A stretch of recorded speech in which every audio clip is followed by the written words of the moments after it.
What's up, gamers? I hear you guys have been asking for another build. For Soul Master, that is.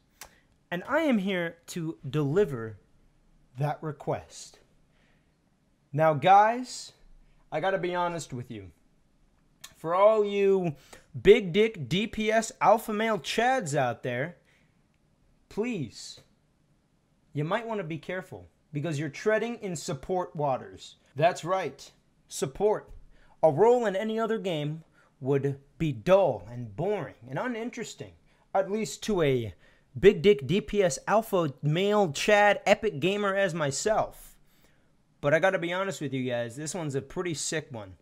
Now, before we get into it, I know you guys have been asking for a PvP build. I see it mentioned a lot in the Discord as well as my YouTube comments. I promise you there is a PvP build on the way from me, and it's pretty spicy. So far, I'll give you a little bit of a hint. It's going to be a CC-oriented build. As Blizzard once said, good things come to those who wait. Unless you're a PC player, in which case you get fucked by mobile, and Diablo Immortal, that is. But I'm going off the rails here. I just want to let you guys know that there is a PvP build in the works, and if you're patient, I will get it out as soon as possible. I've been struggling a little bit with PvP because it's very hard to test builds in that, since you have to pay $20,000 in order to reset your skills, or you have to spend 1,000 of the gold coins in order to buy a whole new loadout.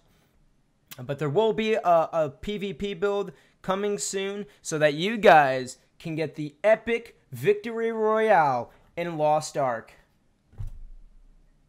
Alright, let's get into this build. Right up here, I'm going to be putting timestamps.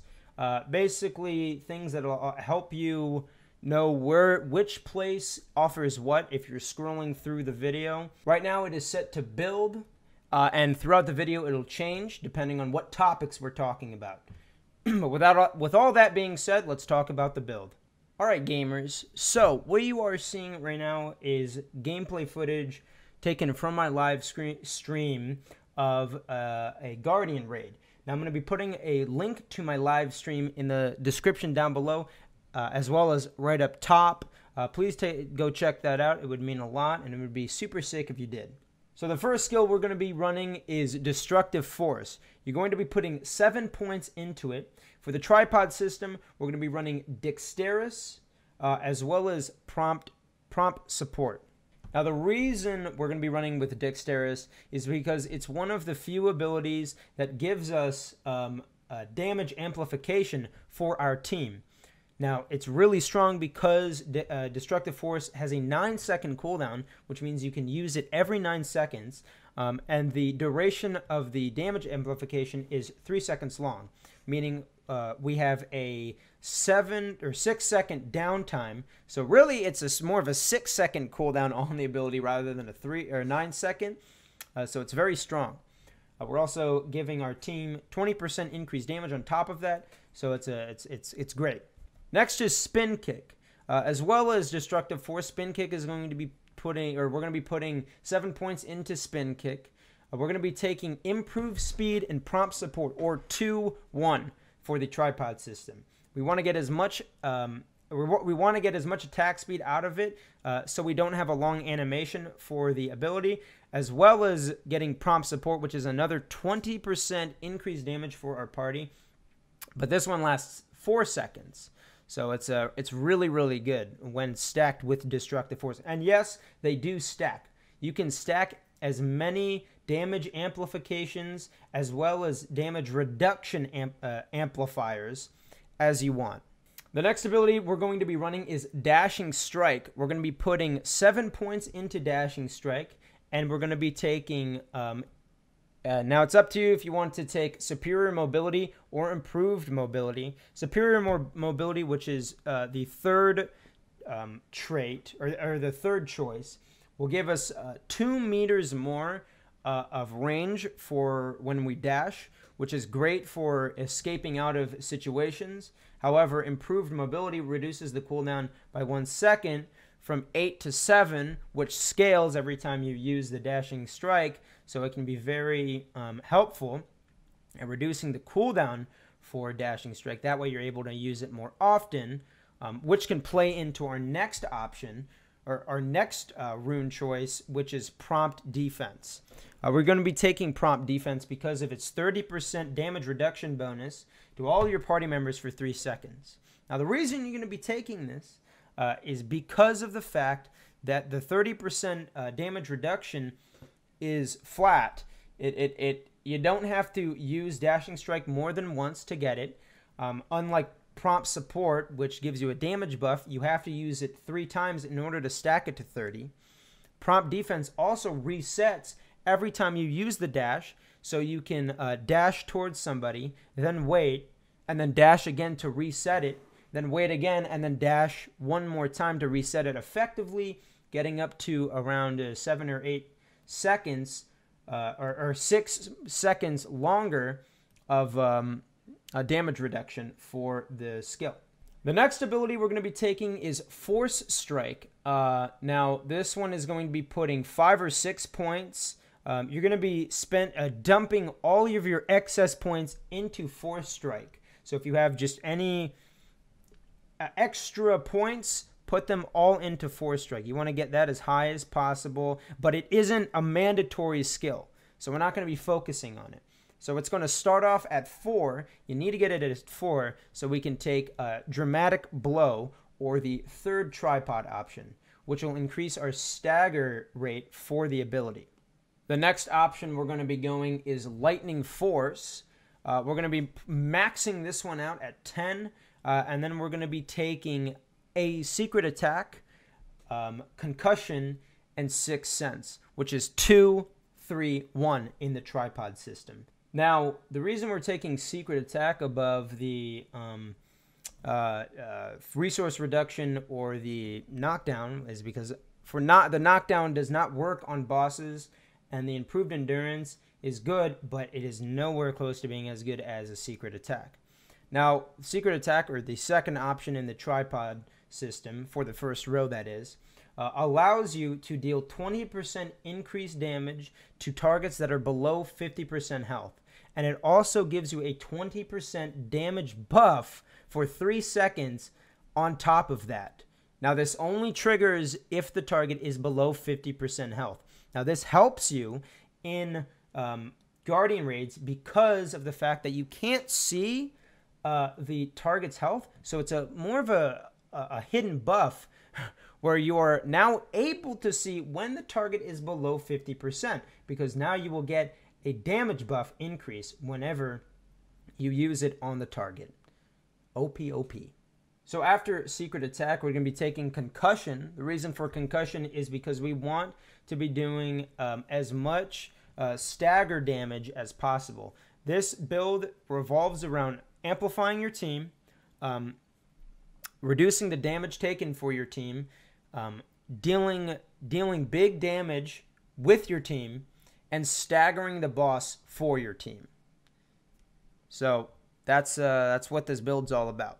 Now, you're going to be taking Concussion with that. And then for the third option, you're going to be taking Sixth Sense, or the first option in the third row, because it increases the damage on your last attack for Lightning Force, because it strikes 3 times, by 100%, as well as increasing the attack speed at which you do the ability by 20%. Next ability we're going to be using is Spiral Strikes. We're going to be maxing this one out as well, going with Attack Enhance, Sober Movement, and After Image Attack, or 1, 3, 2. Now, Spiral Strikes is a big damage dealer, so it's going to be very vital that you use this. And I'll talk more about this in the rotation, but you're going to be using it with your Destructive Force and Spin Kick in unison. Next ability we're going to be using is Inferno Beam. We're going to be capping this one out as well. We're going to be running Greater Potential, Toughness, and Rapid Fire, or 2, 3, 2. Now, that's just by default. You can run in the second tier, you can run Change Circumstance, or the second option in that tier, because it increases your damage by 50% whenever the boss is staggered. Or you could run the first option in that tier, because it increases the range of your beam by 5 meters. Meaning you have a beam that basically stretches across the screen. It's pretty insane, and when I get into the rotation and whatnot, you'll see why it can be so helpful. Now, the reason we're taking greater potential, or the second tier in the first row, is because it gives our teammates a 4% damage buff for 2 seconds that stacks up 10 times. Now, this doesn't stack every 1 second. It stacks for every successful hit. And if you know, Inferno Beam's damage tick rate is extremely fast. So you can get the 4% damage buff to 40% in a matter of like 2 or 3 seconds. The channel lasts for about 6 or 7 seconds, but it's pretty insane being able to give your team a 40% damage buff for 2 seconds, which again, it refreshes if they get another damage tick from the ray, which then persists for 2 seconds after you've stopped dealing damage for them. So they have around 6 seconds of 40%, or 8 seconds of 40% damage increase, or damage amplification for all of their abilities. That is huge. That stacked on top of maybe Destructive Force and Spin Kick, if you're lucky enough to get those off as well, although the timing isn't going to be well placed enough for that to happen frequently enough, but it's still huge. We're going to be taking Rapid Fire, as I said before, for the last tier in the tripod system for Inferno Beam, because it gives your Inferno Beam around 1.5 seconds or so of extra channel time, so you can get another 1.5 or 2 seconds of 40% damage amplifier for your team. Like, this ability is broken because you can not only give your team 40% for a total of 8 seconds or 10 seconds or something insane, but you can also deal damage to the boss for about, I think it's over 1,000. I think it's 3,000 or something if you damage the boss properly. So if you're good enough to angle so that you're hitting all 3 of your teammates as well as the boss, the utility is just insane for this ability. It's an absolute must to take this. Now, I've talked about Inferno Beam, I think, enough. Now moving on to Force Unleashed. We're going to be maxing this one out as well, taking Quick Response into Enhanced Wave into Victorious, or 2-2-1. The reason being is Quick Response, or the first option, or the second option in the first tier, gives us 3 seconds of decreased cooldown for the ability, which is pretty big for a 30-second ability, roughly bringing it down to 27 seconds, which helps out massively when you're using your Super Saiyan form as well. Enhanced Wave gives it from a 30% damage reduction up to a 50% damage reduction, which again is massive in terms of damage reduction. And then Victorious allows the abilities buff duration to last from 6 seconds to 12 seconds. Now, it is situational, a little situational, that you may take Improved Strike, the first option in the second tier, instead of Enhanced Wave, because based on the fact that if you have a Bard that is really good, if he is really good at keeping your team alive, or you're lacking damage, then you can go that, and it'll give you a 30% increased buff for 12 seconds.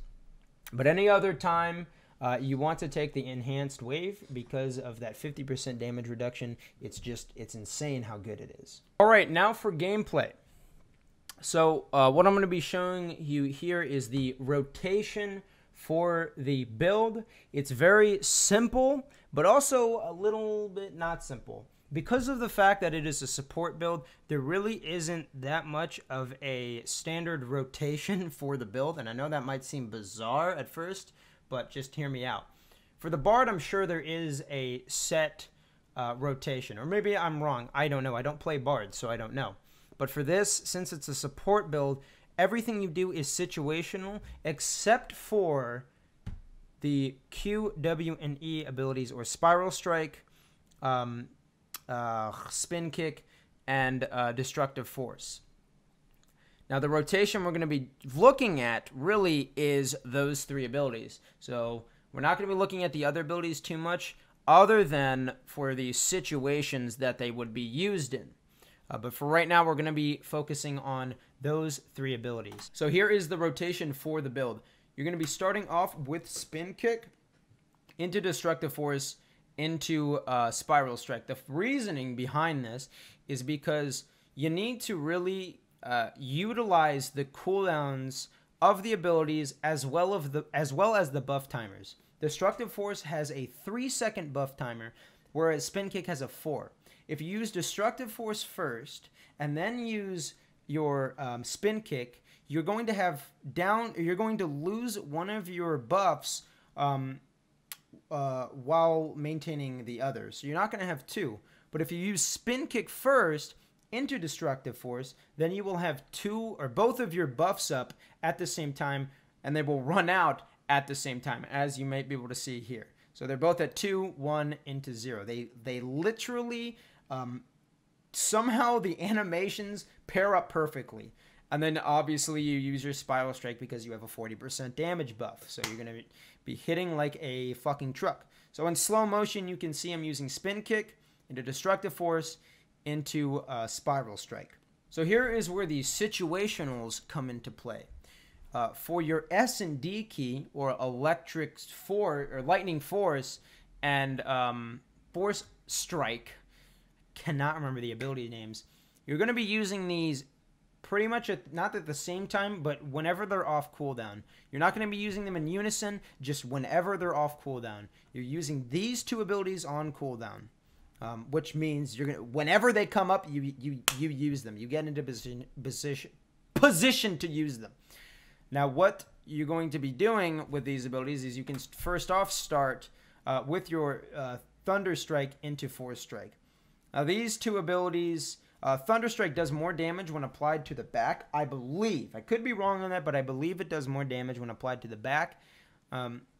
These two abilities are mainly used for when you want to bring down the stagger of the enemy. These are mainly for the stagger.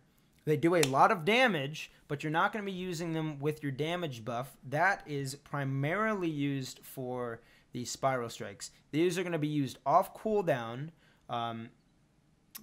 whenever they're off cooldown, just to bring down the target's health, A, and their stagger health, B. Whereas the Destructive Force, Spin Kick, and Spiral Strike, or Spin Kick, Destructive Force, Spiral Strike, will be used when Destructive Force and Spin Kick are off cooldown, and when Spiral Kick's off cooldown, or Spiral Strike's off cooldown.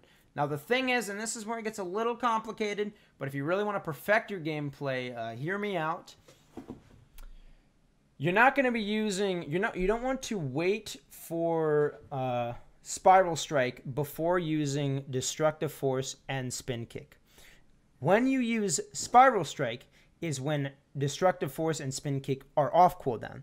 You want to wait to use Spiral Strike, but when Spin Kick and Destructive Force are off cooldown. You don't want to just use Spiral Strike right off the bat. You're waiting for the two amplifying abilities to come off cooldown first. Not the other way around.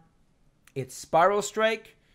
It waits for Spin Kick and Destructive Force. Not wait to use Destructive Force and Spin Kick before Spiral Strike. Does that make sense? Good. Great. Now let's move on. I'm going to be showing you a situation in which you want to use your Dashing Strike. When a boss is casting an ability, you see how the red circle is appearing around the ground. Imagine these 3 dummies, or just the dummies in general. For the rest of the video, imagine the dummies as my allies. They're my allies, and I need to protect them as a support. One of the allies is going to get hit by the boss's super easy to dodge ability. Something happened. His screen turned off, his keyboard got unplugged, his mother walked into his room while he was naked. Whatever. It doesn't matter the situation. But what you're going to do is you need to help him. The way you're going to be doing that is by dashing into him. That's going to reduce the damage that he takes from that ability by 30%. Now, which is worse? You taking damage with your teammate whilst having a 30% damage reduction, or your teammate taking 30% increased damage because you didn't give him a damage reduction modifier because his mom came in and was nagging at him for playing in the game naked. You gotta weigh your options here. But in my opinion, I think taking damage and sacrificing some of your health so that your teammate can survive a little better is much more worth it, and is definitely what a support would do. Now let's say the boss is about to cast some sort of channel spell or something big that will deal a lot of damage to your team if they get hit by it.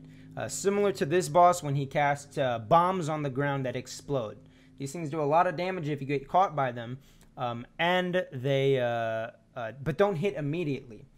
Now, for these types of abilities, something that happens over time, damage that happens over time, or burst that happens after a certain amount of time, what you want to do is use your Forced Unleashed on as many teammates as you can. Focus for people that have low health or people that are grouped up. So it goes low health, then grouped up. You don't want to put it on the tank. You don't want to put it on the bard if they're not grouped up. If they're low, then yes. But you want to kind of ignore people with high health. You want to prioritize people that have low health over high health when using this ability. But you're going to use it during skills such as these, so that if somebody does accidentally sneeze on their keyboard or smash their face and get hit by one of these somehow, they take 50% reduced damage from that ability, and instead of getting one shot, they get half shot. Or instead of getting half shot, they take 25% of the damage. So, you know, I'm not the greatest at explaining how supports work, but when it comes to this is pretty much the way you want to play, or your play style needs to revolve around doing these types of things. Sorry for the jump cut. I just realized one other thing that I did in the video that I kind of skipped over. After doing that, you can also, if you really want to, if you're worried that your team is going to take damage, like if it's something that you think is going to pop faster, or multiple people are going to get hit, or it's like a guaranteed hit, you can use your dash to get close to them and give them that damage buff, or that damage reduction buff, which stacks with the Forced Unleash, amplifying their damage reduction from 50% to 80%. So they're taking an insane amount of reduced damage. Basically, the boss tickles them at that point. So it's great. Now, while staggering the boss, you want to mainly be behind them. You don't want to get hit with their abilities. Try to use your stagger abilities when the boss is casting something which you're not going to be getting hit by. That way you can stagger them in absolute safety, not risking taking any unnecessary damage, and not risking getting hit by anything. And I'm going to skip ahead a tiny bit here to right about here. After you stagger or break their stagger meter and effectively stagger them, get them into stagger phase, what you're going to do from here is get into a position where you are behind your teammates. You want to get into a position where you're in between the boss and your teammates. Try your best to get as close to as possible, because this is where you're going to be using your Infernal Beam. You want your Infernal Beam to be hitting your teammates. That is what is most important. Not hitting the boss, hitting your teammates. You're not going to be doing that much damage to the boss, so don't focus on getting the boss. You want to do damage to, or you want to attack your teammates with the ability, not damage them. Don't be doing that. But if you want to completely min-max how you are playing effectively, then you want to get it to where your team is in between you and the boss so that they're getting hit with the beam and you're dealing damage to the boss as well. Now, this is going to take a little bit of coordination, so if you're playing with a bunch of randoms, don't expect it to happen every time. Maybe you'll get lucky and you're able to do that, but for the most part, just focus on hitting your teammates with the ability, and if it's group play and your voice chat or talking, then try to get them to line up during these types of phases so that you can hit all of them. Great. By the way, this is what it will look like. My brain completely turned off for a second. I know I'm a little bit acoustic. I apologize, but this is what it will look like when you're doing it. As you can see, the damage tick rate is fairly fast, as well as getting that last little bit of beam out of your channel from the runes. Now, it's not going to be all the time that the boss is staggered, obviously.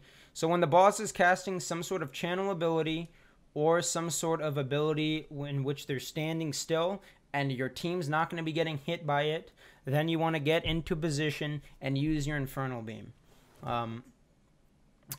Remember that it is a 40% damage buff, so you want to get it on as many people as possible, but unless your team is coordinated, not everyone's going to group up. As you're seeing here, I'm just doing this for as much realism. This is probably going to happen where one of your teammates is just completely freaking retarded, and they go up too high, so you can't get them with the beam. It's going to happen.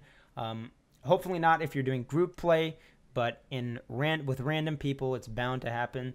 So try to focus on hitting the max amount of people that you can, or if you can't do that, hit the person that's going to be dealing the most damage, or the person you know that's going to be dealing, or the person you think that's going to be dealing the most damage, or the person you know is going to be doing the most damage. One thing I forgot to mention because my brain turned off prematurely is the fact that you want to use your Spirit Bomb while the boss is staggered. This is the only time when you want to use it because this is the highest likelihood of you being able to hit the boss with the ability since it has such a long charge up time. It takes priority over every other ability while the boss is staggered. My recommendation is to either use it on the second stagger, because on the first stagger your team is probably going to be using their ultimates, so you want to use your Infernal Beam in order to buff them up. But it's up to you completely. So now in regards to the Super Saiyan form for this build, you got to use it. It's going to be very useful for this build since it relies on attack speed and cooldown, not so much damage. So you're really going to want to focus mostly on utilizing the first two levels, not the third level. Ignore the third level completely. And I know that's very strange coming from me. You might be thinking, well, you get 25% cooldown reduction as well as 15% increased attack speed and the damage. Can't forget about that. But my counter to that is you're going to have 55 seconds, almost a full minute of downtime, raising your cooldowns even higher. So like in situations that you could have just been using level 1 or level 2, you're now using level 3, getting 20 seconds max out of it. You're not really, like, again, you don't have that damage rotation. Your main purpose isn't for damage. It's for protecting your team as well as in-capping and then damaging. That is the trifecta, if you will, for this build, and what your utilization is for. So you're going to want to use your first Super Saiyan and then wait that duration out as long as you can. If you forget and you're too worried about just like protecting your team, Super Saiyan 1 is totally fine. You can stay in Super Saiyan 1 and then just let the bar refresh and use that. That's totally okay. But if you want to go into Super Saiyan 2, that's okay as well. It's lasts 40 seconds, so you are going to get a pretty good amount of utility out of that, from cooldown reduction to the damage amplification to the attack speed buff. So level 1 and level 2 are great. Level 3, not so great.